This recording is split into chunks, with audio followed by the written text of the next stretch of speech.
தமிழன் தொலைக்காட்சி நேயர்களுக்கு வணக்கம்.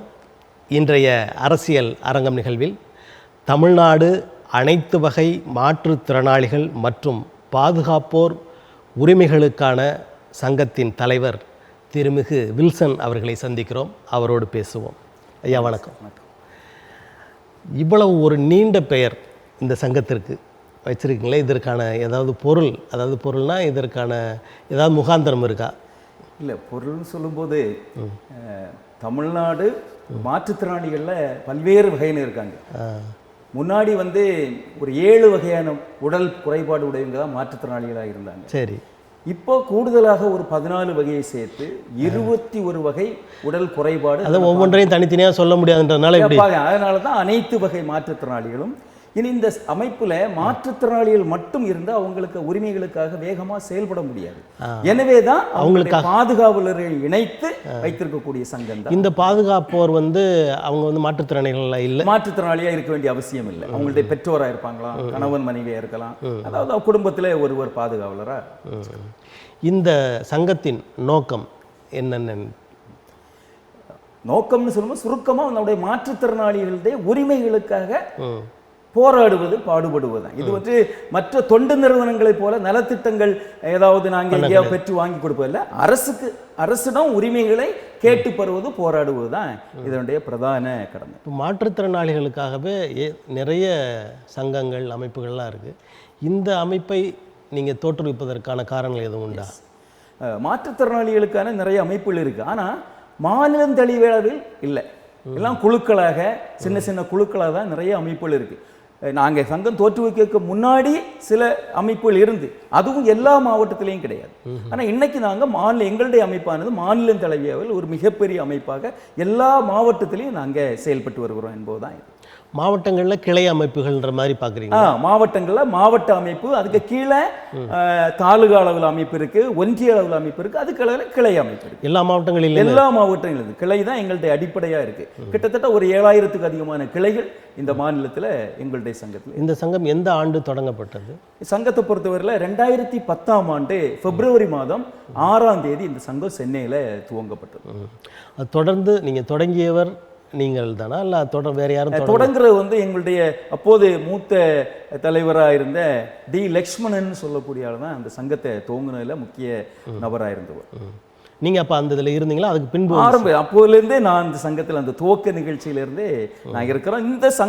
இந்த சங்கம் மாநில சங்கம் துவங்கிய பிறகு அடுத்த ஒரு 15 நாளில் கல்கத்தாவில் வச்சு அகில இந்திய சங்கம், ஊனமுற்றோர் உரிமைகளுக்கான தேசிய மேடைன்னு சொல்லக்கூடிய அகில இந்திய சங்கம் துவங்கப்பட்டது. National platform for the rights of disabled. அந்த சங்கத்தோட உறுப்பு சங்கமாக தான் இது. நாங்கள் தமிழ்நாட்டில். ஆனால் நீங்கள் முதல்ல தொடங்கிட்டீங்க, அதுக்கப்புறம்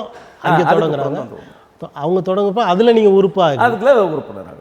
நாங்கள் மட்டும் இல்லை, அந்த பல்வேறு மாநிலங்களில் இருந்த ஒரு 13 மாநிலங்களில் இருந்த இது போன்ற சகோதர அமைப்புகளை இணைத்து தான் அந்த அகில இந்திய சங்கம். இப்போ இது நாள் வரை 2010 முதல் இந்த 14 ஆண்டுகள் இந்த சங்கத்தின் மூலமாக மாற்றுத்திறனாளர்களுக்கு என்னென்ன நன்மைகள் செய்திருக்கிறீர்கள்? ஏராளமான விஷயங்களை நாங்கள் போராடி அந்த உரிமைகளை பெற்றுக் கொடுத்துருக்கோம்.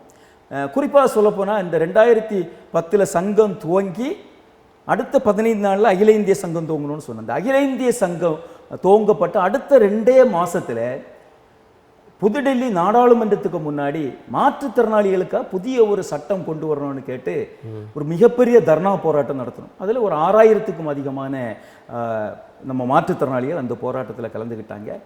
அந்த வருஷம் மட்டும் இல்லாமல் புதிய சட்டம் 2016 தான் நிறைவேற்றப்படுது. தொடர்ந்து ஒவ்வொரு ஆண்டும் இந்த புதிய சட்டத்துக்கான போராட்டத்தை டெல்லியில் பாராளுமன்றத்துக்கு முன்னாடி அகில இந்திய சங்க சார்பில் முன்னெடுத்தோம். அதில் தமிழ்நாட்டிலிருந்து நம்முடைய அனைத்து வகை மாற்றுத்திறனாளிகள் சங்கம் சார்பாக ஒவ்வொரு வருஷமும் ஒரு 800 முதற்கொண்டு 800, 900, 1000, 1100 வரை அந்த போராட்டத்தில் கலந்துகிட்டு இருக்கோம். தொடர்ந்து 6 வருஷம் போராடியதன் விளைவாக தான் 2016 ஊனமுற்றோர் உரிமைகளுக்கான அந்த புதிய சட்டம் என்ன செய்யப்பட்டு கொண்டு வரப்பட்டது. இது ஒன்று அகில இந்திய அளவில். அப்புறம் தமிழ்நாட்டில் நீங்கள் பார்த்தீங்கன்னா அதே 2016ஆம் ஆண்டு, அதுக்கு 2016 ஆண்டுக்கு முன்னாடி மாற்றுத்திறனாளிகளுக்கு உதவித்தொகை கிடைக்கணும்னு சொன்னால் அதுக்கு ஒரு 6-7 நிபந்தனைகள் வச்சிருந்தாங்க. சரி. கடும் ஊனமுற்றோராக இருக்கணும் ஒரு நிபந்தனை. ரெண்டாவதாக நீங்க பாத்தீங்கன்னா அந்த குடும்பத்தில் இந்த ஊனமுற்றோருடைய பேர் இருக்கக்கூடிய குடும்ப அட்டையில் அங்கம் வைக்கக்கூடிய யாருடைய பேர்லையும் 5000 ரூபாய்க்கு மேலே மாத வருமானம் இருக்கக்கூடாது. அவங்களுடைய குடும்ப சொத்து மதிப்பு அதே போல் 50,000 ரூபாய்க்கு மேலே இருக்கக்கூடாது. அடுத்தது இந்த மாற்றுத்திறனாளியுடைய மகனோ பேரனோ ஆண் வாரிசு 18 வயது நிரம்பியவங்க இருக்கக்கூடாது. 18 வயது ஆச்சுன்னா ஒரு மேஜர்.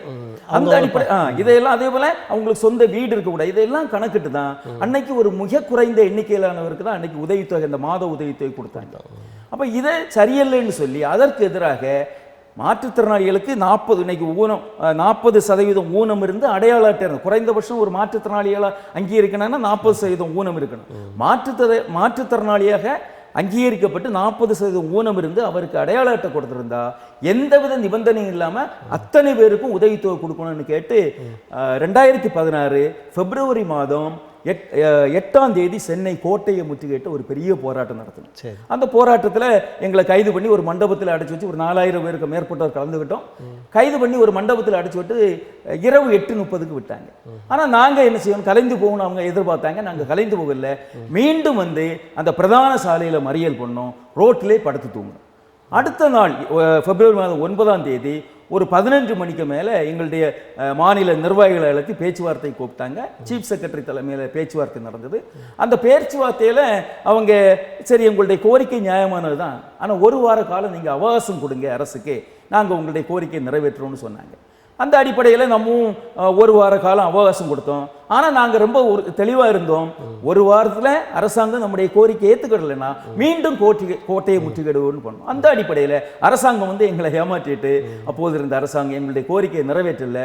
மீண்டும் நாங்கள் 17ஆம் தேதி முதற்கொண்டு பிப்ரவரி 17, 18, 19, 20 தொடர்ந்து 4 நாட்கள் கோட்டையை முற்றுகையிட்டு போராட்டம் நடத்தணும். எங்களை எல்லாம் கைது பண்ணி நம்முடைய போலீஸ் கேம்ப் முகாம் ராஜரத்னம் ஸ்டேடியத்தில் அடைச்சி வச்சுருந்தாங்க. அதில் வந்து ஒவ்வொரு நாளும் கடுமையான அளவில் நாங்கள் போராட்டம் பண்ணோம். அப்போது இருந்த அனைத்து எதிர்க்கட்சி தலைவர்களும் வந்து எங்களுடைய போராட்டத்தை வாழ்த்தி பேசுகிற மட்டும் இல்லை, சட்டமன்றத்தில் வெளிநடப்பும் செய்யாங்க, இதுக்கு ஆதரவு தெரிவிச்சு. பிறகு இறுதியாக அந்த போராட்டத்தின் 19ஆம் தேதி அன்னைக்கு 3வது நாள் இரவு அதில் போராட்டத்தில் கலந்து கொண்ட வேலூர் காட்பாடியை சார்ந்த குப்புசாமின்னு சொல்லக்கூடிய ஒரு நபர் இறந்து போனார். அதை ஒட்டி இன்னும் இஷ்யூ போராட்டத்திலே இறக்குறாரு. அதை ஒட்டி இன்னும் இந்த பிரச்சனை பெரிய சீரியஸ் ஆகுது. அதற்கு பிறகு சட்டமன்ற கூட்டத்தொடர் இறுதி நாள் பிப்ரவரி மாதம் 20ஆம் தேதி 110 விதியில் அப்போதைய முதல்வர் தமிழக முதல்வர் நம்முடைய முதலமைச்சர் ஜெயலலிதா அவர்கள் அறிவிக்கிறாங்க, இனிமே மாற்றுத்திறனாளிகளுக்கு எந்தவித நிபந்தனை இல்லாமல் 40% ஊனம் இருந்து அடையாள அட்டை இருந்தாலே உதவித்தொகை எல்லாருக்கும் வழங்கப்படும்னு அறிவிச்சாங்க. இது நாங்கள் எடுத்த ஒரு மிகப்பெரிய 6 நாள் தொடர் போராட்டத்தின் விளைவாக தான் இன்னைக்கு இவ்வளவு பேர், அன்னைக்கு வெறும் 70,000 பேர் தான் உதவித்தொகை வாங்கிட்டு இருந்தாங்க. இன்னைக்கு 7.5 லட்சம் ஊர், அதனால இன்னைக்கு உதவித்தொகை வாங்குறாங்க. இது ஒரு பெரிய போராட்டம் என்பதுதான். மகிழ்ச்சி. அதுக்கு மேலே இன்னும் சொல்லுங்க, அதுக்கு அடுத்தது என்னென்ன பண்ணி? அதுக்கு அடுத்தபடியாக இந்த உதவித்தொகை கூட இந்த மாற்றுத்திறனாளிகளுக்கு வாழ்வாதாரத்திற்கு பிரதான ஒரு அம்சமாக இருப்பது இந்த உதவித்தொகை தான். வேற அவங்களுக்கு எந்த வாழ்வாதாரத்துக்கான எந்த அம்சமும் இல்லை. அப்போ இந்த உதவித்தொகையில் கூட நீங்கள் வந்து முதல்ல அந்த டைமில் 1000 ரூபா தான் கொடுத்தாங்க. படிப்படியாக தான் 200 ரூபா, முதல்ல 200 ரூபா, அதுக்கப்புறம் 500 ரூபா, அடுத்தப்புறம் 1000 ரூபா. இந்த 1000 ரூபா உதவித்தொகையை உயர்த்தி வழங்கணும்னு கேட்டு இப்போ நாங்கள் என்ன ஒரு சாதாரண முதியோர்களுக்கான அதாவது ஒரு இந்த உதவி செய்கிறது கூட 1500 என்னமோ கொடுக்குறாங்க. இல்லை, முதியோருக்கு 1200 ஓல்டேஜ் பென்ஷன் OAPன்னு சொல்லக்கூடியது 1200. ஆனால் மாற்றுத்திறனாளிகளை பொறுத்தவரை இது போதுமானது இல்லை. நீங்கள் பார்த்தீங்கன்னு சொன்னால் இது வந்து ஒரு 1500 ரூபா என்பது இன்னைக்கு ஒரு நாள் 50 ரூபா தான் சராசரி அவங்களுக்கு. இதை வைத்து அவங்களுடைய வாழ்வாதாரத்தை நிறைவேற்ற எந்த வழியும் இல்லை. எனவே தான் நாங்கள் குறைந்தபட்சம் மாற்றுத்திறனாளிகளுக்கு 3000 ரூபா கொடுக்கணும். சாதாரண மாற்றுத்திறனாளிகளுக்கு கடும் ஊனமுற்றோர்னா 5000 ரூபா கொடுக்கணும்னு கேட்குறேன். ஆனால் கடும் ஊனமுற்றோர்னா அவங்களுக்கு மருத்துவ செலவு, ரெண்டாவது அவங்கள பராமரிக்கிறதுக்கு ஒரு கூட இருக்கணும், அவன் இன்னொருத்தர் வேணும். அதனால தான் நாங்கள் 5000 ரூபா டிமாண்ட் வச்சோம். அதற்கான போராட்டத்தை முன்னெடுத்தோம். அதற்கான பல கட்ட போராட்டங்களை முன்னெடுத்து தான் இந்த சாதாரண கடும் ஊனமுற்றோருக்கு 1000லிருந்து 1500ஆக உயர்த்தினாங்க. திரும்பவும் வந்து நாங்கள் அடுத்த கட்ட போராட்டம் 1500 மீண்டும் உயர்த்தி வழங்க கேட்டு எல்லாருக்கும் தான் நாங்கள் கேட்குறோம். ஆனால் அவங்க கடும் ஊனமுற்றோருக்கு திரும்ப தமிழக அரசு இந்த 1500லேருந்து 2000 உயர்த்தி கொடுத்தாங்க. நான் அவங்களை பொறுத்தவரையில் கொஞ்சம் எண்ணிக்கை குறைவாக இருப்பாங்க. இது எந்த ஆண்டு உயர்த்தப்பட்டது? இது வந்து 2000 உயர்த்தி வழங்கப்பட்டு 2 ஆண்டுகள் ஆகுது. 2 ஆண்டுகளுக்கு முன்பு 2022 சொல்லலாம் வழங்கப்பட்டது. ஆனால் அந்த சாதாரண ஊனமுற்றவங்களுக்கு அது உயர்த்தி கொடுக்கல. அது வந்து 1000 ரூபாயிலே இருந்தது. அதை உயர்த்தி கொடுக்குறதுக்காகவும் ஒரு கடுமையான போராட்டம் நடத்தணும். அப்புறம் எங்களுடைய சங்கத்துடைய மாநாடை வந்து செங்கல்பட்டு மாவட்டம் மறைநகரில் 1.5 வருஷத்துக்கு முன்னாடி நடத்தணும். அப்போது நாங்கள் முதலமைச்சரை கூப்பிடுறோம். தமிழக இப்போதைய முதலமைச்சரை கூப்பிட்டுருந்தோம். முதலமைச்சர் வந்தாவது நிலைமையை பார்த்து உயர்த்தி அறிவிட்டா ஒரு பிரம்மாண்டமான கூட்டம் 20,000 பேர் மாநாட்டில் கலந்துக்கிட்டாங்க. அவர் ரொம்ப ரொம்ப சந்தோஷப்பட்டார், இவ்வளவு பேரை திரட்டி இருக்காங்கன்னு. ஆனால் மாநாட்டில் எதுவும் அறிவிக்கல. சொன்னார், இது உங்களுக்கான அரசு, கண்டிப்பாக உங்களுக்காக நாங்கள் செய்வோம், நீங்கள் மாநாட்டில் தீர்மானம் போடுவீங்க, தீர்மானம் போட்டுங்க, நீங்கள் நான் நிறைவேற்றுறேன் அப்படின்னு சொன்னாங்க. அந்த அடிப்படையில் மாநாட்டிலையும் நாங்கள் பிரதான முதல் தீர்மானமாக போட்டோம். அதுக்கப்புறம் டிசம்பர் 3 ஊனமுற்றோர் உரிமைகள் தினம் அன்னைக்கு வந்து அவங்க வந்து திரும்ப 500 ரூபா இந்த சாதாரண ஊனமுற்றோருக்கு அறிவிச்சாங்க. இப்போ அந்த அடிப்படையில் சாதாரண ஊனமுற்றோருக்கு 75% கீழே இருக்கக்கூடிய 40% 74% இருக்கக்கூடிய சாதாரண உடல் ஊனமுற்றோருக்கு 1500, கடும் ஊனமுற்றோர்னு சொல்லக்கூடிய பிரிவில் உள்ளவங்களுக்கு 2000 ரூபாயும் இன்னைக்கு தமிழக அரசு வழங்கி வருது. இதுக்கான அத்தனை போராட்டமும் நாங்க தான் மாநில அளவில் எடுத்திருக்கோம். வேற எதுவும் போராடுற சங்கம் கிடையாது. வேற அமைப்புகள் உங்களோட இணைந்து செயல்படுறாங்க. இணைந்துன்னு சொல்லும்போது முதல்ல அந்த உதவித்தொகைக்கான போராட்டம் ஆரம்பத்தில் இந்த நிறைய நிபந்தனைகள் வச்சு உதவித்தொகை கொடுத்தாங்க. அந்த நேரத்தில் எங்களோட சிலர் நாங்கள் இணைத்து போராடணும். அதில் குறிப்பாக டிசம்பர் 3ன்னு சொல்லக்கூடிய தீபக் தலைமையில டிசம்பர் 3ன்னு சொல்லக்கூடிய அமைப்பு, அதுபோல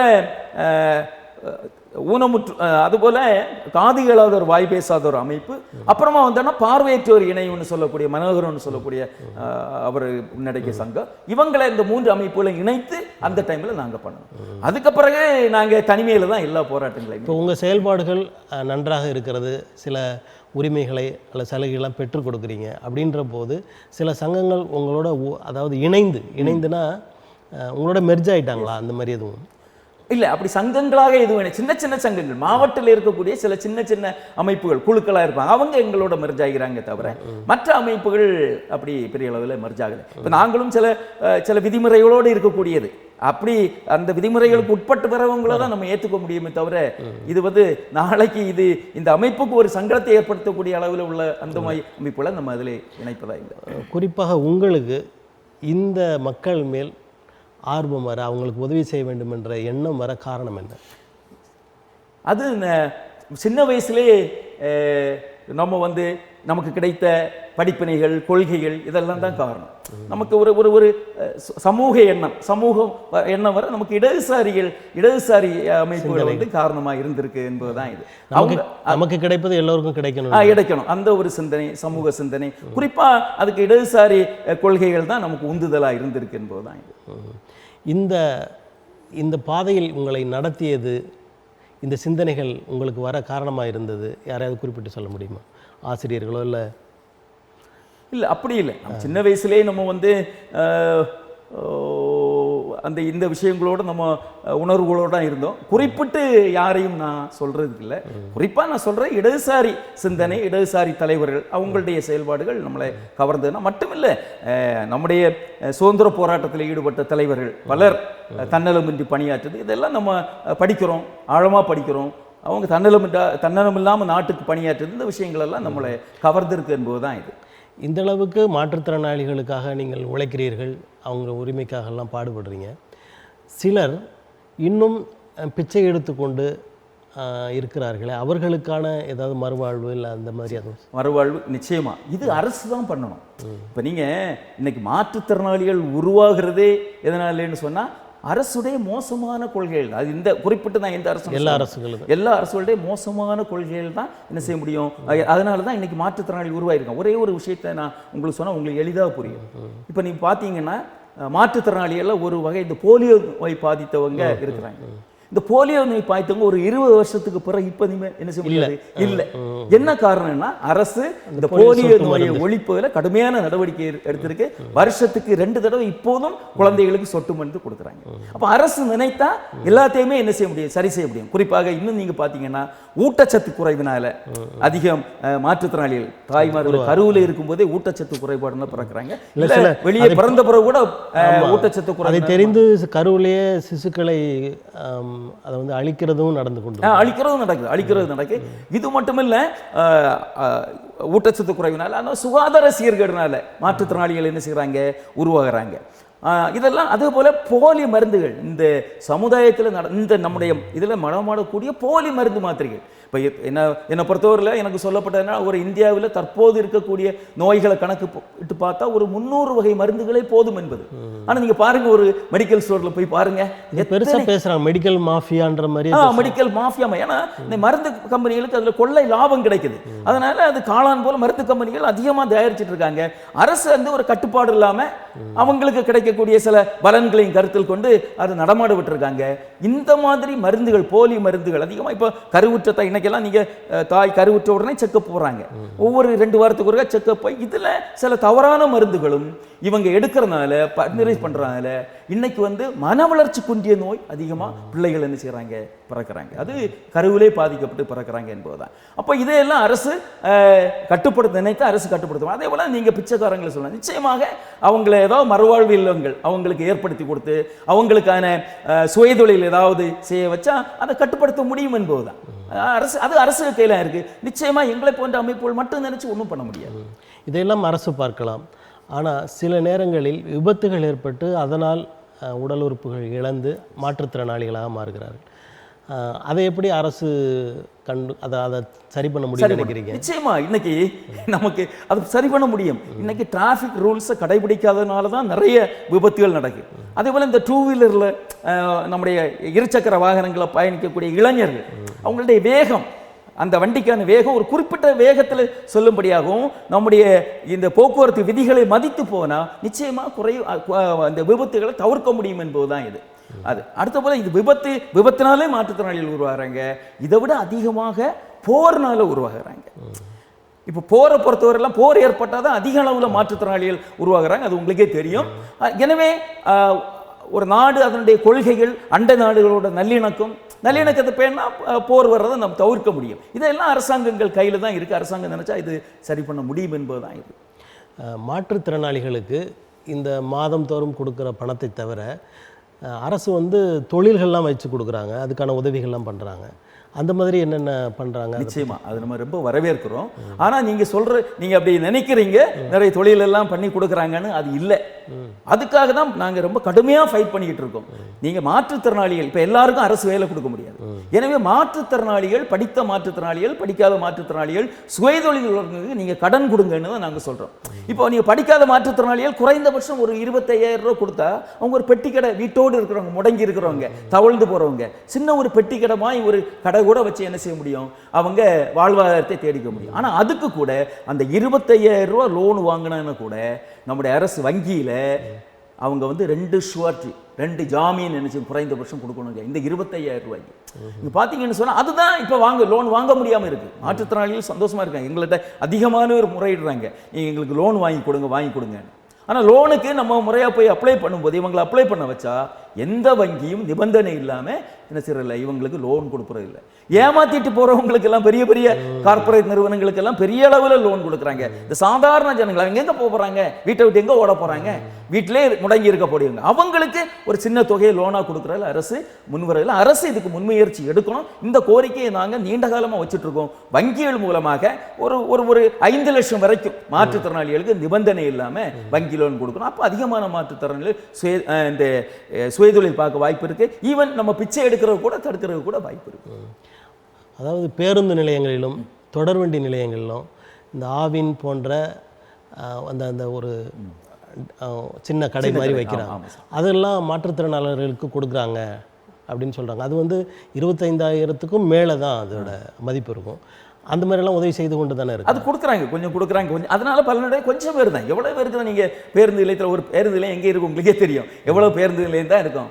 மொத்தம் நம்ம கணக்கிடும் போது ஒரு மாவட்டத்தில் எத்தனை பேருந்து நிலையம், அந்த பேருந்து நிலையத்தில் ஒரு ஆளுக்கு கிடைக்கும் என்பது. அதனால பெரும்பாலான மாற்றுத்திறனாளிகள் இந்த மாதிரி கிடைக்கிறத இந்த மாற்றுத்திறனாளர்கள் என்ன பண்ணுறாங்கன்னா வேற ஒருத்தங்களுக்கு எழுதி கொடுத்துட்டு அல்லது வித்துட்டு அவங்க வேற பக்கம். நிச்சயமா அப்படி சில தவறுகள் நடக்குது சார். அது நான் மறுப்பதற்கு இல்லை, அது சரி செய்யப்படணும். அப்படி கொடுத்திருந்தா உடனடியாக அந்த இதை கட் பண்ணிட்டு இன்னொரு மாற்றுத்திறனாளிக்கு கொடுக்கணும் என்பதுதான் நம்ம விருப்பம். அந்த தவறுகள் நடக்குது, பல இடங்களில் நடக்குது. இன்னும் ஒன்று சொல்லணும்னா, ஒருத்தர் விஜய்னு ஒருத்தர் மாற்றுத்திறனாளி, அவர் வந்து எனக்கு இது மாதிரி வந்திருக்கு, நீங்கள் பணம் கொடுங்க அப்படின்னு சொல்லி சில பேர்கிட்ட வசூலித்ததாகவும் ஒரு தகவல். அதெல்லாம் அது சார் ஒரு கொள்கை அடிப்படையில் இயங்கக்கூடிய இல்லை, இவங்களை நீங்கள் கண்காணிக்கிறீங்களா? இவங்க பண்ணுற தப்புன்ற மாதிரி அவங்களுக்கு ஏதாவது அறிவுரை வழங்குறீங்களா? நிச்சயமா. இப்போ நாங்கள் எங்களுடைய அமைப்புக்கு கீழே இருக்கக்கூடிய அதிகமான பெரும்பாலான மாற்றுத்திறனாளி இந்த மாதிரி செயலில் ஈடுபட மாட்டாங்க. ஈடுபட்டால் நாங்களே என்ன செய்வோம், வான் பண்ணுவோம். இப்போ கூட நாங்கள் நேற்றையும் கூட ஒரு மட்டத்தில் இருந்து பேசணும். எங்களுக்கு தெரிந்த ஒருவர் அவருக்கு வீடு இருக்கு, எங்களுடைய சங்கத்தை சார்ந்தவர், வீடு இருந்தும் அவருக்கு வீடு வாங்குறதுக்கு அவர் அப்ளை பண்ணியிருக்கான்னு விஷயத்தை தெரிந்த உடனே அந்த பட்டியலில் இவருக்கு பேர் இருக்குன்னு நாங்கள் தனியாக கூப்பிட்டு அவரை கண்டித்தோம். இது சரியில்லை, நம்முடைய சங்கத்தில் உள்ளவங்க இந்த மாதிரி என்ன செய்யக்கூடாது, இருக்கக்கூடாது அப்படின்னு விஷயம் கண்டித்தோம். அதில் நாங்கள் தெளிவாக கீழே வர வழிகாட்டியிருக்கோம். எங்களுடைய சங்கத்தை சார்ந்த பெரும்பாலானவரும் இந்த மாதிரி செயல்களில் ஈடுபடுறதில்லை. ஆனால் இதுக்கு அப்பாற்பட்டு இருக்கவங்கள நம்ம சொல்ல முடியாது, அவங்க இருக்க வாய்ப்பு. 7000த்திற்கும் அதிகமான கிளைகள் இருக்குன்னு சொன்னீங்க. உறுப்பினர்கள் எவ்வளோ பேர் இருப்பாங்க? உறுப்பினர்கள் 2 லட்சம் உறுப்பினர்கள். இப்போ கடந்த ஆண்டு வரை எங்களுக்கு 2 லட்சம் உறுப்பினர்கள் இதில் இருக்கிறாங்க. இந்த ஆண்டு சற்று அதிகமாக உறுப்பினர் வர வாய்ப்பு இருக்கு. அது ஒவ்வொன்ற படிப்படியாக இப்போ ஒவ்வொரு ஆண்டும் நம்ம இது மற்ற அமைப்புகளில் ஓடி வரக்கூடிய இல்லை, மாற்றுத்திறனாளிகளை கண்டுபிடிச்சி நம்ம இதில் சேர்க்கறது கொஞ்சம் சிரமங்கள். அந்த அடிப்படையில் இதுவரைக்கும் நாங்கள் 2 லட்சத்துக்கு சற்று அதிகமாக மெம்பர்ஷிப் வச்சுருக்கோம். இப்போ வர வர ஒவ்வொரு ஆண்டும் அதனுடைய மெம்பர்ஷிப்பு அதிகரித்தே போயிருக்கிறதுன்னு தான் நான் சொல்லுவேன். இப்போ இந்த உறுப்பினர் சேருவதற்கான கட்டணங்கள் எதுவும் நீங்கள் கட்டணங்கள் நாங்கள் ஒரு வெறும் 10 ரூபா தான் நாங்கள் ஆண்டு கட்டணமாக வச்சுருக்கோம்.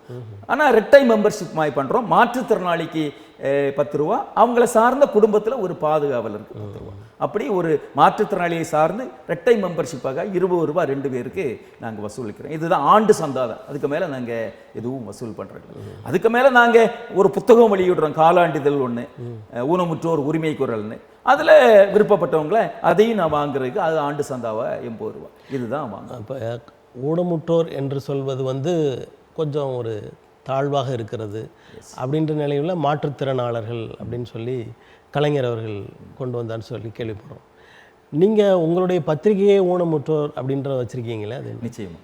அதாவது கலைஞர் அந்த பெயரை கொண்டு வந்தது மாற்றுத்திறனாளிகளை உயர்வாக்க அதை நீங்கள் விரும்புகிறீங்க, அதில் தவறு இல்லை.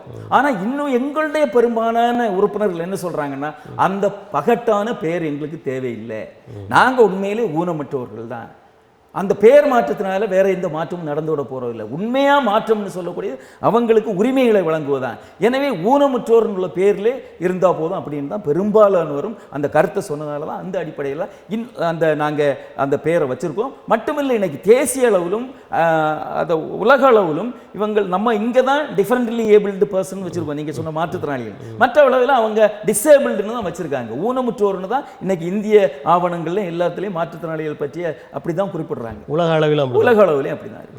ஆனால் இதில் நீங்கள் பெரும்பாலானவர்கள் ஊனமுற்றோர் என்று சொல்வதை விரும்புகிறார்கள்னு சொல்கிறீங்க.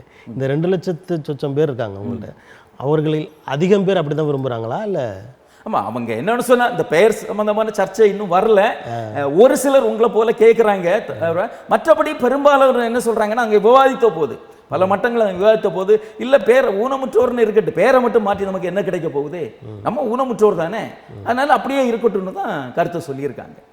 ஆனால் சிலர் நீங்கள் சொல்கிற போல இந்த மாற்றுத்திறனாளிகள்னு உள்ள பெயரையும் விரும்புகிறாங்க.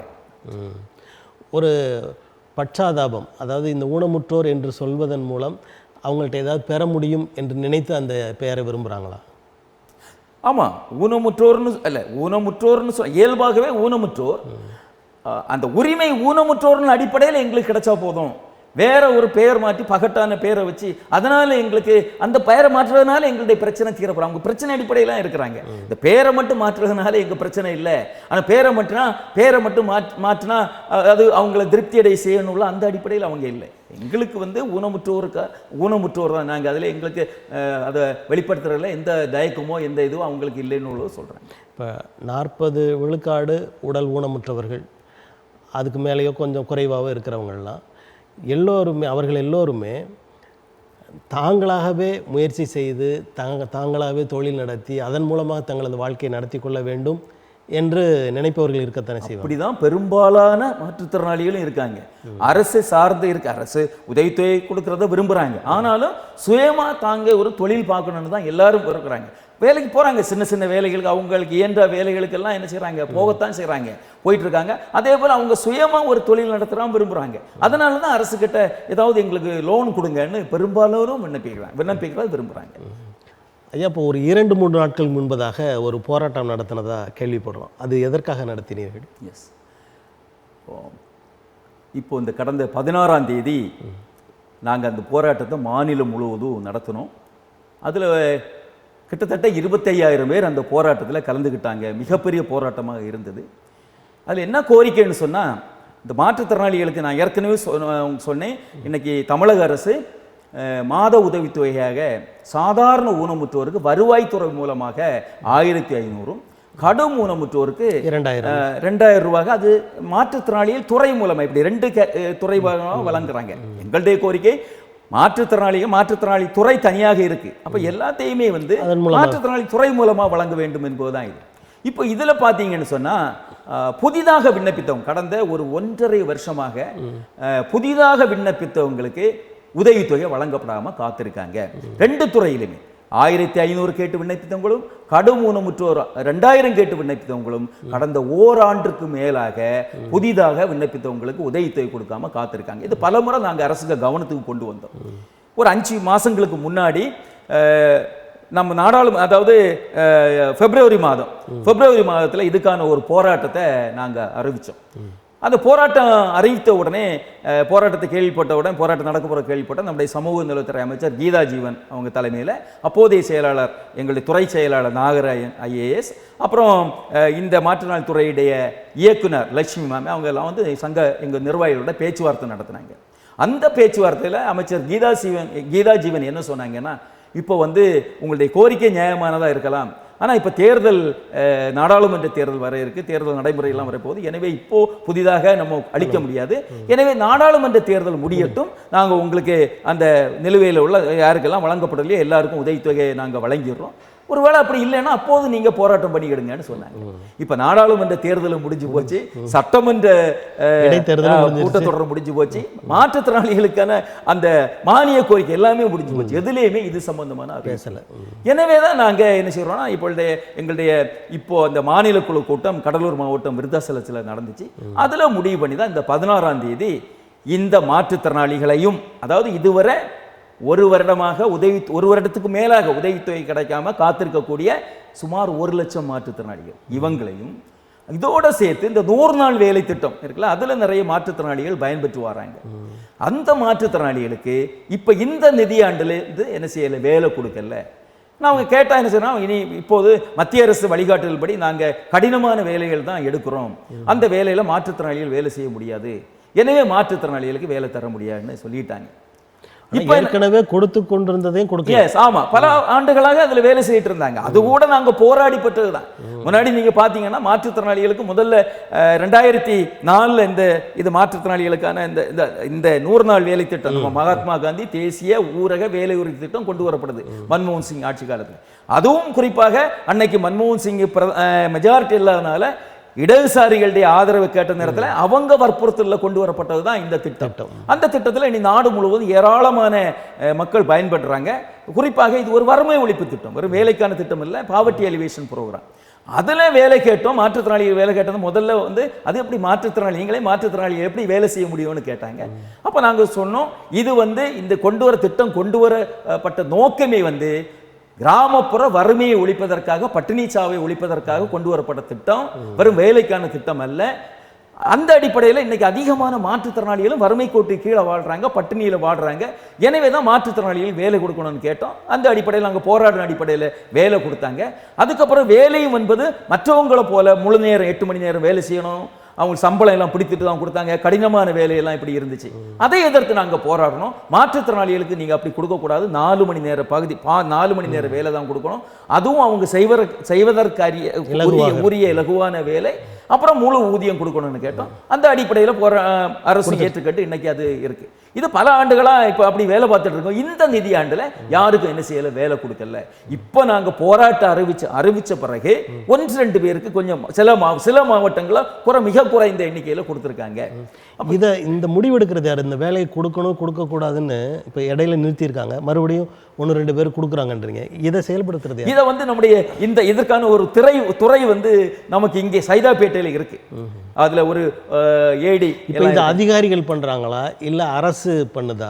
இல்ல அரசுக்கு வழிகாட்டுதலோட அதிகாரிகள் பண்றதுதான். அதிகாரிகள் தன்னிச்சையா எதையும் முடிவெடுக்க முடியாதுல்ல. பின்னால அரசு என்ன பண்றதுதான். ஆனா அதிகாரிகள் மட்டும் தனியா முடிவெடுக்க. ஆனா இதுக்கு மொத்தத்துல முக்கிய காரணமாக மத்திய அரசுடைய இந்த கொள்கை தான். ஏன்னா இப்போ ஒவ்வொரு ஆண்டும் பட்ஜெட்ல இந்த வேலை திட்டத்துக்கான நிதியை குறைச்சிட்டு வர்றாங்க. அதனால தான் இன்னைக்கு வேலையும் பெரும்பாலும் கொடுக்க முடியலை. மாற்றுத்திறனாளியை தவிர மற்றவங்களுடைய எண்ணிக்கையும் குறைஞ்சு போச்சு திட்டத்தில் வேலை செய்கிறவங்க. அதனால மாற்றுத்திறனாளிகளும் கொஞ்சம் பயன்பெற்று வந்து காங்கிரஸ் ஆட்சியில் கொண்டு வந்த திட்டம் இதை அப்படியே மூடிடுவோன்ற நிலையில் இருக்காங்களா? என்ன சார், காங்கிரஸ் காலத்தில் கொண்டு வந்த திட்டம், ஆகவே இதை மூடிடுவோம் அப்படின்னு நினைக்கிறாங்களா? இல்லை அப்படின்னு நினைக்கிறாங்களான்னு தெரியல. அது ஒரு காரணமாக கூட இருக்கலாம். அன்னைக்கு நம்ம பொறுத்தவரையில் என்னன்னு சொன்னா, இந்த திட்டத்தில் அதிகமான குடும்பங்கள் பயன்பெற்று வந்து குறிப்பாக பார்த்தீங்கன்னா நம்முடைய ஆண்கள் கடினமாக வேலை செய்வாங்க.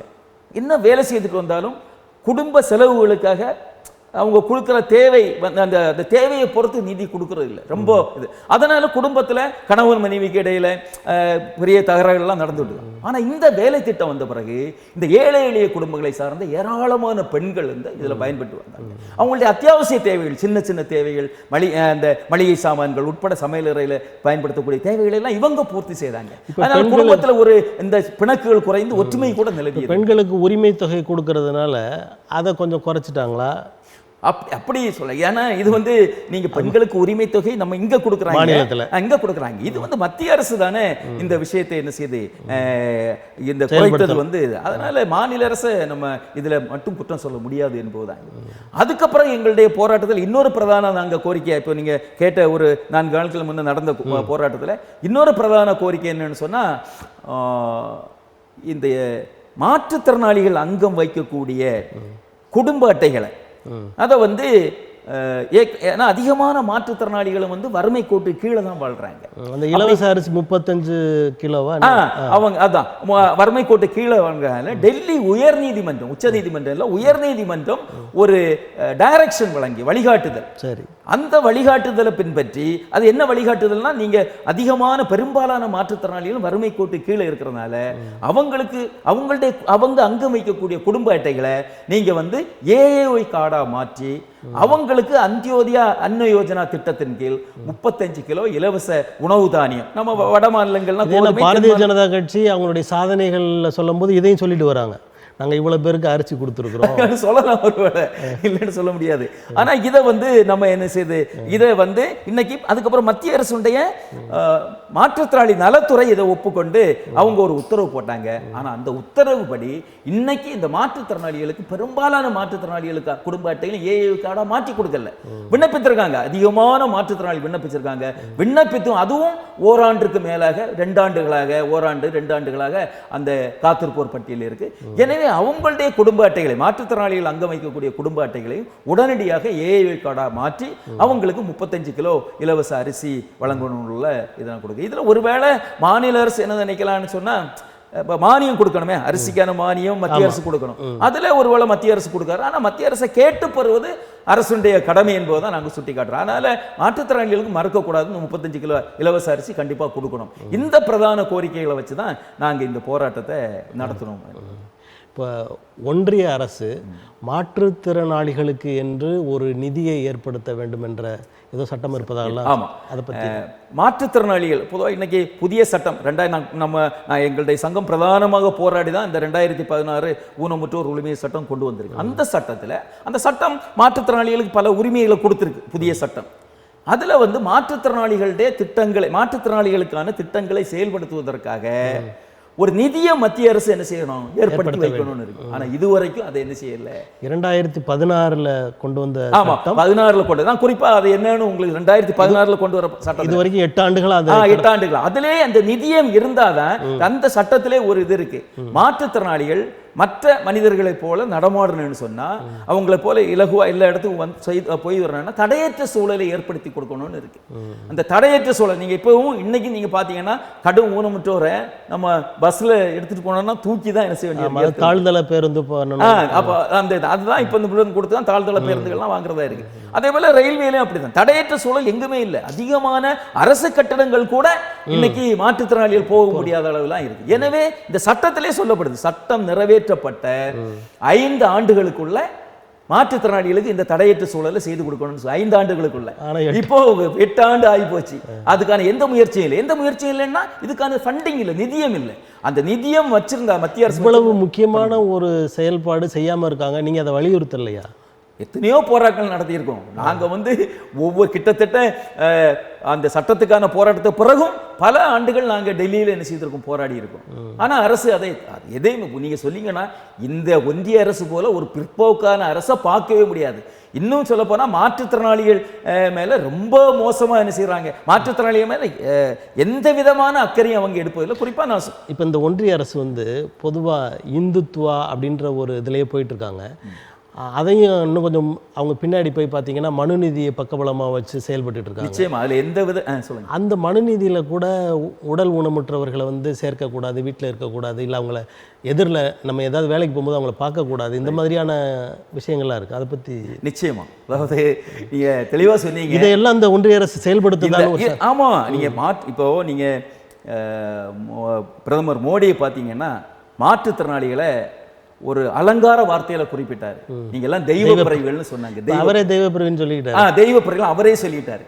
உண்மையிலே தெய்வ பிறவி இவங்க எல்லாம் தெய்வ அதாவது அவர் என்ன நினைச்சிருப்பார், தெய்வ பிறவின்னா அவங்களே பார்த்துப்பாங்க, தெய்வம் பார்த்துக்கணும். எந்த வார்த்தையில் சொன்னான்னு தெரியல. ஆனா தெய்வ பிறவி மனிதன் நம்ம நினைக்கிற என்ன, தெய்வ பிறவின்னா அடுத்த தெய்வத்துக்கு சமமா. இப்ப தெய்வத்தை யாரும் கண்ணால பார்க்க முடியாது உயிரோட, தெய்வத்துக்கு சமமாக வந்து இந்த மாதிரி கேட்டகரி மக்களை தான் நம்ம பார்க்க முடியும். ஆனா அவருக்கு அவங்களுக்கு உதவி செய்ய முன் வரல, எதையுமே செய்யல. பாருங்க, மட்டும் இல்ல உதவி செய்வது மட்டும் இல்ல, ஒவ்வொருத்தரும் பண்ணிட்டு இருக்காருன்னு சொன்னா நீங்க நம்புவீங்களா நம்பல தெரியல. இன்னைக்கு மாற்றுத்திறனாளிகள், இதே மாற்றுத்திறனாளிகள் அவங்களுடைய சொந்த கை இழந்த மாற்றுத்திறனாளி, கால் இழந்த மாற்றுத்திறனாளி இப்ப என்ன பயன்படுத்துறாங்கன்னா செயற்கை கை, செயற்கை கால் பயன்படுத்துறாங்க. இதே அவங்களுக்கு இப்ப அதுதான் சொந்த கை, சொந்த கால். இதே செயற்கை உறுப்புகளுக்கு கூட அதுக்கு மேல கூட ஜிஎஸ்டி போட்டவர் தான் மோடி மறந்துறாங்க. 5% 18% வரைக்கும் ஜிஎஸ்டி வரி போட்டாங்க. பிறகு அதுக்கப்புறம் நாங்க கடுமையா போராடி தான் இன்னைக்கும் 5% ஜிஎஸ்டி வரி அதுக்கு மேல இருக்கு. உலகத்திலே இந்த மாதிரி உதவி உபகரணங்களுக்கு மாற்றுத்திறனாளி பயன்படுத்தக்கூடிய உதவி உபகரணங்களுக்கு வரி போட்ட ஒரே கவர்மெண்ட் நம்முடைய மோடி கவர்மெண்ட், கருணையற்ற அரசு. ஆமா, அதோட நீங்க பாத்தீங்கன்னா அது மட்டும் இல்லை, நீங்க ஏற்கனவே சொன்னீங்க இந்த இந்துத்துவா இதுல இந்த மனுநீதி சம்பந்தமாக உண்மை. இந்த நம்ம நாட்டில் இன்னைக்கும் மாற்றுத்திறனாளிகளை அவங்க வீட்டில் கூட ஒரு சுமையாக தான் பார்க்குறாங்க. நிறைய பேர் அவங்கள மாற்றுத்திறனாளிகளை ஒரு தீண்டத்தகாதவர்கள் மாதிரி தான் சமுதாயத்தில் என்ன செய்கிறாங்க, பார்க்குறாங்க, வெறுப்போட பார்க்குறாங்க, பாவம் செய்தவங்களா பார்க்குறாங்க. இப்படியெல்லாம் அதுக்கு காரணம் என்னன்னா, நம்முடைய நாட்டில் மனுநீதி உங்களுக்கு தெரியும் சட்டம் ஒன்று இருக்குது. அந்த மனுநீதி சட்டத்தை தான் இன்னைக்கு தெரியும் ஓப்பனாக நம்ம சொல்கிறது என்னன்னா, நம்முடைய இந்த கவர்மெண்ட் வந்து அந்த இந்துத்துவா இதுபடி நம்முடைய அரசியல் அமைப்பு சட்டத்துக்கு முக்கியத்துவம் கொடுக்குறோட மறைமுகமா மனுநீதி சட்டத்துக்கு தான் அவங்க முக்கியத்துவம் நுழைக்க பார்க்குறாங்க. அந்த அடிப்படையில் மனுநீதி சட்டம் மாற்றுத்திறனாளிகளை ரொம்ப கேவலமா பார்க்குது. என்ன மனுநீதி சட்டத்தில் சொல்லப்படுதுன்னா, மாற்றுத்திறனாளிகள் எப்படி உருவாகுறாங்கன்னு சொன்னா அவங்க முன்னோர்கள் செய்த கர்ம பலன்கள் படி பாவம் செய்திருக்கிறதுனால தான் மாற்றுத்திறனாளிகள் உருவாக்குறாங்க. இவங்களுடைய அம்மா அப்பா இல்லை பாட்டன் பாட்டி பூட்டன் பூட்டி யாராவது பாவம் செய்தனால தான் மாற்றுத்திறனாளியா உருவாகுறாங்கன்னு சொல்லுது. அதோட மட்டும் விடல உருவாகுறாங்க.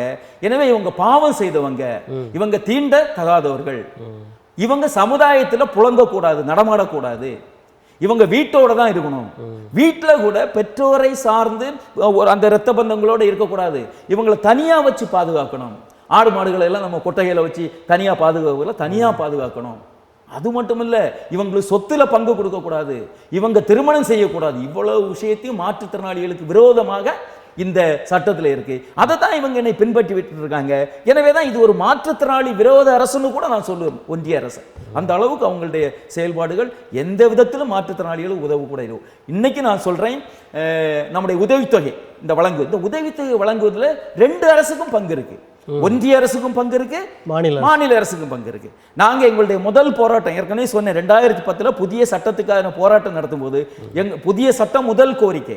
எங்களுடைய 2வது கோரிக்கை என்னன்னு சொன்னா, எங்களுடைய 2வது கோரிக்கை என்னன்னு சொன்னா, மாற்றுத்திறனாளிகளுக்கு குறைந்தபட்சம் ஒன்றிய அரசு 3000 ரூபாய் உதவித்தொகை கொடுக்கணும். ஆனா இன்னைக்கு வரைக்கும் மத்திய அரசு, இந்த ஒன்றிய அரசு ஒரு நீங்க சொல்லி பாத்தீங்கன்னா மன்மோகன் சிங் அரசு ஆட்சியில ஒரு 300 ரூபாய் உதவித்தொகை என்பது ஒரு குறைந்த எண்ணிக்கையில் கொடுத்தாங்க. அதுதான் இன்னைக்கு வழங்கப்படுது. 12 ஆண்டுகளுக்கு மேலாகியும் ஒரு சல்லி காசு கூட அதில் கூட்டல. அதில் வேற குறைந்த எண்ணிக்கை தான். தமிழ்நாட்டில் இன்னைக்கு 7 லட்சம் பேர். உங்களோட கோரிக்கையேற்று மாநில அரசு ஒரு 500 ரூபாய் ஏற்றி இருக்காங்க. ஆனால் அதை கூட அவங்க பண்ணல. இல்லை, அதற்கு சொல்றேன். தமிழக அரசு இன்னைக்கு 7 லட்சம் பேருக்கு உதவித்தொகை வழங்குறாங்க. இன்னைக்கு சுமார் 7 லட்சம் பேருக்கு. ஆனா அந்த ஒன்றிய அரசு முன்னாடி வழங்கின வெறும் 48,000 50,000 குறைவான பேருக்கு தான் இந்த 300 ரூபாயும் கிடைக்கும். அதையும் சேர்த்து தான் தமிழக அரசு தான் என்ன செய்வாங்க. எனவே மாற்றுத்திறனாளிகள் வாழ்வாதாரத்துக்காக எந்த ஒரு கிஞ்சிற்றும் அக்கறைப்படாத ஒரு அரசு தான் ஒன்றிய அரசு. அந்த நிலையில் அவங்க செயல்பட்டு இருக்காங்க. எனவே தான் நான் திரும்பவும் சொல்றேன், இது ஒரு மாற்றுத்திறனாளி விரோத அரசுன்னே நான் ஒன்றிய அரசை சொல்லுவேன். இப்படிப்பட்ட அரசு இருக்கு, இப்படிப்பட்ட கட்சி தான் ஆட்சி நடத்திட்டு இருக்கு. மாற்றுத்திறனாளிகள் நிறைய பேர் அந்த பாரதிய ஜனதா கட்சியிலும் இருக்கிறார்கள், பொறுப்பிலும் கூட இருக்கிறார்கள். இதை எப்படி பார்க்குறீங்க? அவங்க புரிந்துணர்வு இல்லாமல் இருக்காங்க. அதாவது வெளியே கவர்ச்சியான வார்த்தை ஜாலங்கள், இன்னும் அதுக்கு அப்பால மதம். இன்னைக்கு மதம் ஒரு பெரிய கருவி. மதம் அதாவது சின்ன வயசுல இன்னைக்கு அந்த குழந்தைகளா இருக்கும்போதே இன்னைக்கு அவங்களுக்கு அந்த சரி ஆலயங்களும் சரி இந்து ஆலயங்கள் எல்லாத்துலேயும் அந்த உணர்வு ஊட்டப்படுது. அந்த உணர்வு அது பக்குவமா ஊட்டினா பிரச்சனை இல்லை. பக்குவமா ஊட்டாது வெறியாக மாற்றப்படும் போது இன்னைக்கு அதுதான் இன்னைக்கு இவங்களுடைய மனசுல பறிச்சிருக்கு. இந்த பிரச்சனைகள் தீர காரணம் என்ன? இந்த இந்தியாவில் இருக்கக்கூடிய சிறுபான்மையர் தான் காரணம். இங்க நடக்கக்கூடிய பொருளாதார நெருக்கடிக்கு காரணம் சிறுபான்மையர் தான். இவங்க இல்லைன்னு சொன்னா நம்ம இந்தியாவில் என்ன செய்யலாம், பிரச்சனை இருக்காது அப்படின்னு உள்ள ஒரு எண்ணத்தை இவங்களுக்கிட்ட என்ன செய்யலாம், ஊட்டப்படலாம் என்பதுதான். நான் ஒரு விஷயத்தை சொல்றேன். ஹிட்லர் உங்களுக்கு தெரியும், ஒரு மிகப்பெரிய சர்வாதிகாரி. அவருக்கு அந்த பொருளாதார நெருக்கடி அந்த நாட்டில் வந்த நேரத்தில் இளைஞர்களை கவர்வதற்காக அவர் என்ன பண்ணாருன்னு சொன்னா, இளைஞர் வேலை இல்லா திட்டத்துக்காக கடுமையாக போராடுறாங்க. அவர் என்ன இதை மேற்கொண்டான், T10 சொல்லக்கூடிய ஒரு திட்டத்தை கொண்டு வந்து அதுல யாரெல்லாம் உழைத்து வாழ தகுதி இருக்கோ அவங்க மட்டும் வாழ்ந்தா போறோம், உழைத்து வாழ தகுதி இல்ல யாரும் வாழ வேண்டாம். இந்த திட்டத்தின் மூலம் 2 கோடிக்கும் அதிகமான முதியோர்கள், நோயாளிகள், மாற்றுத்திறனாளிகளை கேஸ் டம்பர்னு சொல்லக்கூடிய மிகப்பெரிய விஷவாயு கிடங்குல செலுத்தி கொண்டாரு. அதுல ஒரு 4.5 ஆண்டுகள்ல 2.5 லட்சம் மாற்றுத்திறனாளிகளை மட்டும் கொண்டு குவிச்சார். அப்படிப்பட்ட ஒரு மோசமான அரசு. அப்படிப்பட்ட இதுல இங்க அந்த அடிப்படையில் அவ்வளவுதான். அந்த வேலை வாய்ப்பு கொடுக்க வழி இல்லாம இளைஞர்களுக்கிட்ட இவன் தான் பிரச்சனைன்னு சொல்லி மறைக்கிற அந்த அடியில் கொண்டு போல இங்க என்ன செய்யறாங்கன்னு சொன்னா, அந்த மாதிரி இது மதத்தை பயன்படுத்துறாங்க. மதத்தை பயன்படுத்தி மற்றவங்க தான் இதுக்கெல்லாம் காரணம், இவங்க இல்லைன்னா நமக்கு நல்ல நாடு செழித்து எல்லாருக்கும் வேலை கிடைச்சிரும் உள்ள அடிப்படையில் அந்த உணர்வை ஊட்டி இருக்காங்க. தவிர அதுதான் அந்த மத்தியில் அவங்க மத்தியில் இருக்கு. அந்த அடிப்படையில் தான் அவங்க இது நமக்கு நல்ல அரசு அப்படின்னு உள்ளதுல பாக்குறாங்க. தவிர உண்மையிலே உணர்றது இல்லை. இப்போ மாற்றுத்திறனாளர்கள் பயன்படுத்தும் செயற்கை கால், செயற்கை கை, இதை எடை குறைவாக உருவாக்கியவர் அப்துல் கலாம் அவர்கள் சொல்லுவாங்க. அதை பற்றின செய்திகள் சொல்லுங்கள். ஏன்னா அதுலேயும் இப்போ அந்த கால்களுக்கும் ஜிஎஸ்டி உண்டு இல்லை? இப்போ ஆமாம் உண்டு, ஜிஎஸ்டி உண்டு. எனக்கு அதை பற்றி ரொம்ப அதை கட் பண்ணிடலாம். சரி, அதாவது இதை வாங்கி கொடுக்குற நிறைய தன்னார்வ தொண்டு நிறுவனங்கள் அவங்கெல்லாம் அதை செஞ்சுட்டு இருக்காங்களா? அது உங்களுக்கு பயனுள்ளதா இருக்கு? இப்போ இந்த தன்னார்வ தொண்டு நிறுவனங்கள் நிறைய இயங்கிட்டு இருக்கு. இந்த அதெல்லாம் நீங்க எங்க சங்கத்தை பற்றி முதல்ல எவ்வளவுலாம் கேட்டுறீங்க. இப்போ ஒரு மாநில அளவில் இருக்கவே நாங்கள், ஆனால் நிறைய ஒவ்வொரு மாவட்டத்திலையும் நிறைய தன்னார்வல இந்த தொண்டு நிறுவனங்கள் செயல்பட்டு இருக்கு. அரசுடைய நிதியும் நிறைய இந்த தொண்டு நிறுவனங்கள் மூலமாக தான் என்ன செயல்படுத்தப்படுகிறது. இப்ப நிறைய காப்பகங்கள் இருக்கு மாநிலம் முழுவதும். ஒவ்வொரு மாவட்டத்திலையும் இதுக்கான காப்பகங்கள் இருக்கிறது, மாற்றுத்திறனாளிகள் பாதுகாப்பு காப்பகங்கள் இருக்கு. அதுபோல அரசு உதவியோட நடத்தக்கூடிய இந்த சிறப்பு பள்ளிகள் நிறைய இருக்கு. அப்ப இதுக்கெல்லாம் அரசு என்ன செய்து உதவி பண்ணிட்டு இருக்கிறது. இந்த தொண்டு நிறுவனங்களை பொறுத்தவரையில நீங்க சொல்றது அவங்க தொண்டு நிறுவனங்கள்னு பேர்ல தான் இயங்குறதை தவிர அவங்க உண்மையா தொண்டு செய்யறாங்கன்னு இது ஒரு தொழிலா அது நிச்சயமா தொழிலாக தான் இன்னைக்கு பெரும்பாலான நீங்க தொண்டு நிறுவனம் சொன்னா அது தொழிலா தான் பாக்குறாங்க. அதை நீங்க காப்பகங்களை பாருங்க, இவங்க வச்சிருக்க காப்பகங்களை எந்த அடிப்படை வசதி என்ன செய்ய கிடையாது. ஏதாவது பிரச்சனை வரும்போது தான் 1-2 காப்பகங்கள் மாட்டிடுது. அப்ப கொஞ்சம் அரசு ஒரு நெருக்குதல் கொடுக்கும், அப்ப கொஞ்சம் விஜிலண்டா இருப்பாங்க. அதுக்கப்புறம் பழையபடி என்ன செய்யணும், இந்த தொண்டு நிறுவனங்கள் என்ன செய்து செயல்படுது. நீங்க தொண்டு நிறுவனங்கள் சொல்லும் போது உங்களுக்கு தெரியும் முன்னாடி மேலை நாடுகள் வந்த கிறிஸ்தவ மிஷனரிஸ் அப்படித்தானே அவங்க என்ன செய்யறாங்க, அவங்க மதத்தை பரப்புவதற்கு தான் வராங்க இந்தியாவுக்கு, கிறிஸ்தவ மதத்தை பரப்புவதற்கு தான் இந்தியாவுக்கு வராங்க. ஆனா வந்து இங்க பார்த்த பிறகு மக்களுடைய நிலைமை ரொம்ப மோசமா இருக்கு. மக்கள் ரொம்ப சுகாதார கேடு வறுமையில ஆட்கொண்டிருந்தாங்க. எனவே என்ன செய்யறாங்கன்னா கல்வி கிடையாது, முதல்ல பள்ளிக்கூடங்களை கட்டுறாங்க அப்படித்தானே, கல்வி நிறுவனங்களை கட்டுறாங்க, மருத்துவ நிலையங்களை சேவை செய்தாங்க. அது ஒரு காலகட்டத்தில் ரொம்ப சிறப்பாக நடந்தது. அதனாலதான் நம்ம இன்னைக்கு இவ்வளவு ஒரு டெவலப் ஆயிரு முக்கிய காரணமா இருந்தது. ஆனா இன்னைக்கும் அவங்களும் நிறைய பேர் பிசினஸ் நோக்கோட தான், வியாபார நோக்கோட தான் செயல்படுறாங்க. ஆனா அப்போ குறைந்தபட்சம் அந்த தொண்டு நிறுவனம் அவங்க செயல்பாடு வேற. இன்னைக்கும் அவங்க சிலர் வச்சிருக்காங்க, அந்த தொண்டு நிறுவனங்கள் ஓரளவு பரவாயில்லாம செயல்படுது. ஆனா மற்றபடி இன்னைக்கு முளைத்திருக்கக்கூடிய அத்தனை தொண்டு நிறுவனங்களும் லாப நோக்க கமர்ஷியல் நோக்கத்தோட தான், வியாபார நோக்கத்தோட தான் இன்னைக்கு செயல்பட்டு இருக்காங்க. உண்மையிலே மாற்றுத்திறனாளிகள் மேல அக்கறை கொண்டு அவங்க என்ன செயல்படுறாங்க. இதை காட்டி ஏதாவது வழிகளை நிதி பெறுவது, அரசு கட்ட நிதி பெறுவது, வேற தனியார் நிறுவனங்களை கட்ட நிதி பெறுவது, அந்த வேலைகள் தான் செய்துட்டு இருக்காங்க. அதனால உண்மையிலே அக்கறையின் மேல் செய்வது அப்படின்னு சொல்ல முடியல. இப்போ தொண்டு நிறுவனங்கள் தொழில் நினைவோடு அதை பண்ணுறாங்க, லாப நோக்கோடு பண்ணுறாங்க அப்படின்னு சொல்கிறீங்க. அந்த இடத்த உங்களது சங்கம் அதை நிறைவு செய்யலாம்ல? நீ சொல்கிறீங்க, கொஞ்சம் சிரமம் இருக்குது. ஏன்னா எங்களை சங்கத்தை பொறுத்தவரை ஃபண்டிங் எதுவும் இல்லை. இப்போ உங்களுக்கு அரசோ இல்லை தன்னார்வமாக உதவிகள் செய்ய விரும்புகிறவர்களோ இவர்களை இணைத்து நீங்கள் அந்த வேலையை செய்யலாமேன்னு கேட்குறேன். நிச்சயமாக நாங்கள் இதுவரை அது சம்பந்தமாக பெரிய அளவில் எங்களால் நாங்கள் பெரிய அளவில் அதுக்காக திட்டமிடல. வருங்காலத்தில் அது என்ன பண்ண முடியும்னு சொல்லக்கூடிய, நீங்கள் சொன்ன போல இது ஒரு சர்வீஸ் ஓரியன்டாக உங்களோட அமைப்பு இருக்கிறதுனால நீங்கள் பண்ண முடியுமோ முன்னெடுக்கலாம்னு நாங்கள் வரக்கூடிய காலகட்டங்களில் அதுக்கு என்ன பண்ணலாம் என்பதை நாங்கள் யோசிக்கலாம். ஆனாலும் நாங்கள் சொல்கிறது என்னன்னு சொன்னால், வெறும் ஒரு எங்களை போன்ற அமைப்பாக இருந்தாலும் சரி, நாங்கள் நினைத்து மட்டும் இவங்களுடைய பிரச்சனைகளை தீர்க்க முடியாது. கண்டிப்பாக அரசு நினைத்தாதான் முடியும். எனவே தான் நாங்கள் அரசுக்காட்ட கேட்குறோம், அரசுக்கு எதிராக போராட்டங்கள் நடத்துறோம். அவங்க நினைச்சா மட்டும்தான் பண்ண முடியும். மற்றபடி பெருமை எண்ணிக்கையில் இருக்காங்க.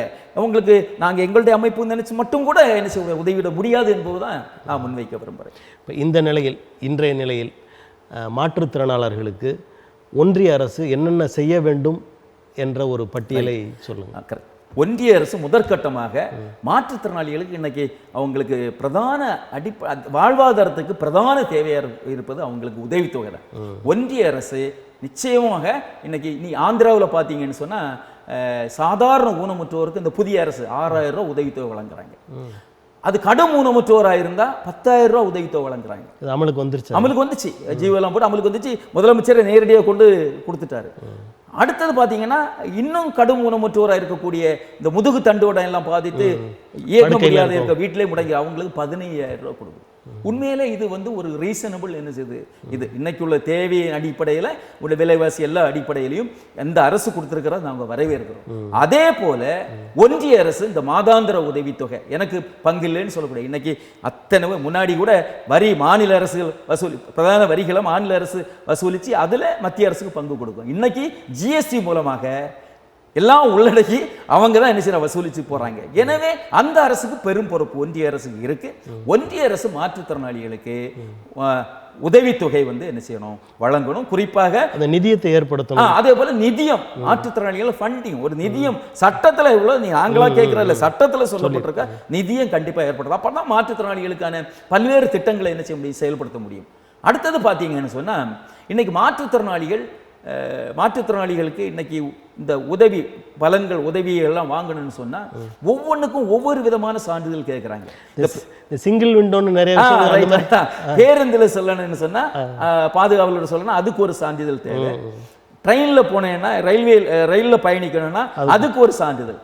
அதுவும் அது சான்றிதழ் கொடுக்குறாங்க. அதுக்கு மேல போதாதுன்னு ரயில்வே ஒரு மஞ்ச அட்டை ஒரு சான்றிதழ் சொல்லுது. இது இப்படி எல்லாத்தையும் சேர்த்து ஒரு அட்டை கொடுத்துடலாம். அதே போல பேருந்துல போனேன்னா நம்ம மாநிலத்தில் உள்ள மட்டும்தான் போக முடியும். எனவே தான் நாங்க என்ன வலியுறுத்திருக்கோம்னா, இதுவும் நாங்க எங்களுடைய முதல் போராட்டம், அந்த அகில இந்திய சங்க போராட்டம் 3வது கோரிக்கை வச்சிருந்தோம். மாற்றுத்திறனாளிகள் நாடு முழுவதும் மாற்றுத்திறனாளிக்கு செல்லத்தக்க ஒரே அட்டை என்ன செய்யணும், கொடுக்கணும், யூடிஐடி கார்டு கொடுக்கணும்னு சொல்லி இப்போ வலியுறுத்தி ஒரு 46% பேருக்கு கொடுத்துருக்க விண்ணப்பித்ததில் 46% பேர் கொடுத்துருக்கிறதா மத்திய அரசு ஒன்றிய அரசு சொல்லுது. ஆனா அது பயன்பாட்டுக்கு வரல. அட்டை மட்டும் என்ன செய்யிருக்காங்க, வச்சிருக்காங்க. உங்க உறுப்பினர்கள் அதை வச்சிருக்காங்களா? அந்த அதுல எங்களை பலர் இதை வச்சிருக்காங்க. ஆனா அது பயன்பாட்டுக்கு வரல. எந்த விதம் அதை வச்சு எதிலையும் பயன்படுத்த முடியாது. ஈவன் நம்ம பஸ்ல போறவங்க கூட அதை கேட்டதுக்காக கொடுத்துட்டாங்க, அனுமதிக்கலாம், கொடுத்துட்டாங்க, அவ்வளவுதான்.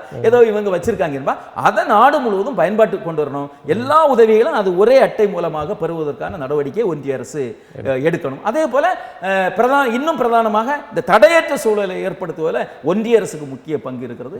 அதையும் என்ன செய்யணும், ஒன்றிய அரசு அதற்கான சூழலை உடனடியாக சட்டம் நிறைவேற்றப்பட்டு 5 ஆண்டுகளை அதை செய்து கொடுக்கணும்னு சொல்லியிருக்காங்க. 8 ஆண்டுகள் ஆகி போச்சு.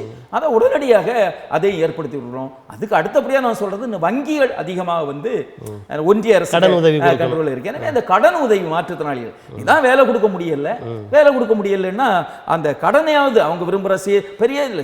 சிலருக்கு ஒரு 25,000 50,000 கொடுத்தா போறோம். நீங்க சொல்ற போல அந்த பால் பூத் வைக்கிறதுக்கு, இந்த மாதிரி வைக்கிற பெட்டி கடையெல்லாம் வைக்கிறதுக்கு. சிலருக்கு கொஞ்சம் சுயமா தொழில் தொடங்க கொஞ்சம் படிச்சவங்கன்னா கொஞ்சம் கூட அதிகமாக கொடுக்கணும். அதை எந்த நிபந்தனை இல்லாம பிணை எதுவும் இல்லாம கொடுக்கணும்ன்ற விஷயத்தை தான் ஒன்றிய அரசு நம்ம வலியுறுத்துறோம். நமது தமிழ்நாடு அரசு மாற்றுத்திறனாளி என்னென்ன செய்யணும்? தமிழ்நாடு அரசு இப்போ நான் அதான் அதையும் சொல்றேன், உதவித்தொகை பொறுத்தவரையில் ஆந்திர அரசு தான் உதவித்தொகை கொடுக்குது. ஆந்திர அரசு மட்டும் இல்லை, பக்கத்தில் உள்ள நம்ம புதுச்சேரி, அப்புறம் தெலுங்கானா, கர்நாடகா. இப்போ புதுச்சேரியிலையும் புதுச்சேரியிலையும் கர்நாடகாவிலும் குறைந்தபட்சம் 3000 ரூபாய் உதவித்தொகை வழங்குறாங்க. தெலுங்கானால 4000 ரூபாய் வழங்குறாங்க, 6000 ரூபாய் வழங்குவதா அறிவிச்சிருக்காங்க. ஆந்திரா இப்போ சாதாரண ஊனமுற்றோருக்கு 6000 ரூபாயும், கடும் ஊனமுற்றோருக்கு 10,000 ரூபாயும், ரொம்ப முடங்கி போயிருக்கக்கூடிய முதுகு தண்டுடன் பாதித்திருக்கக்கூடிய அந்த மாற்றுத்திறனாளிகளுக்கு 15,000 ரூபாய் கொடுக்குறாங்க. இப்போ அதை பின்பற்றி நம்ம தமிழக அரசும் கொடுக்கணும்னு தான் நாங்கள் சொல்றோம். நாங்கள் என்ன சொல்றேன்னா, இன்னும் அதை கூட கேட்கல. இப்போ கேட்கறது குறைந்தபட்சம் 3000 ரூபாய் என்ன செய்யுங்க, சாதாரண ஊனமுற்றோருக்கு கொடுங்க, கடும் ஊனமுற்றோருக்கு 5000 ரூபாய் கொடுங்க. இது கண்டிப்பா செய்யணும் என்பதுதான் மனிதாபிமானத்தில் செய்யணும். ஆனால் தமிழக அரசு பல முன்னோட்டமான திட்டங்களை நம்ம செயல்படுத்திட்டு இருக்கு. பல விஷயம் தான் பாராட்டுறோம். அப்படி இருக்கும் மாற்றுத்திறனாளிகள் விஷயத்துல அதுல சொல்றது குறிப்பா இந்த துறையை வச்சிருக்கிற முதலமைச்சர் தான். எனவே அவர் கண்டிப்பாக இந்த விஷயத்தை செய்யணும்னு விஷயம் தமிழக அரசு கேட்டுக்கொள்கிறோம். உங்களது கோரிக்கை நிறைவேற வேண்டும் என்ற வேண்டுதலோடு வாழ்த்துக்களோடு இந்த நிகழ்வை முடிப்போம். நன்றி. நன்றி சார். நன்றி நேயர்களே. அடுத்த அரசியல் அரங்கம் நிகழ்வில் வேறொரு ஆளுமையுடன் சந்திப்போம். நன்றி, வணக்கம்.